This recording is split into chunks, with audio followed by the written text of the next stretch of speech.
இந்த யோசபாத் ராஜாவுக்கு விரோதமாக 3 கூட்டத்தார் அந்த ராஜாவுக்கு விரோதமாக வந்துட்டாங்க. அல்லது இஸ்ரவேல் ஜனத்துக்கு விரோதமாக வந்த சமயத்தில் அவர் என்ன செய்கிறார் என்று சொன்னால், ஆண்டவரை நோக்கி ஜெபம் பண்ணிறார். ஆண்டவருக்கு பலமுள்ளவனுக்காகிலும் பலவீனனுக்காகிலும் உதவி செய்கிறது லேசான காரியம். ஜெபம் பண்ணுறான்.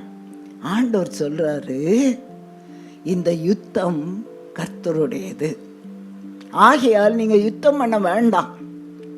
அப்போ யுத்தம் பண்ண வேண்டாம். எல்லாருமே படை வீரர்கள் என்ன செய்யன்ற யோசிக்கிற சமயத்தில் தான் அவர் என்ன டிசைட் பண்ணார், ஆண்டவருக்கு சோத்திரம் செலுத்த. கர்த்தர் நல்லவர், அவர் கிருபை என்றும் உள்ளது என்று சோத்திரம் பண்ணும்போது ஆண்டவர் தாமே ஒருவருக்கு ஒரு கூட்டத்தாருக்கு விரோதமாக இன்னொரு கூட்டத்தார் எழும்பி எல்லாருமே மரித்து போயிட்டாங்க.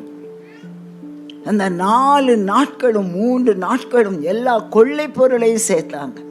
அந்த 4வது நாளில் ஆண்டவருக்கு நன்றி செலுத்தினாங்க.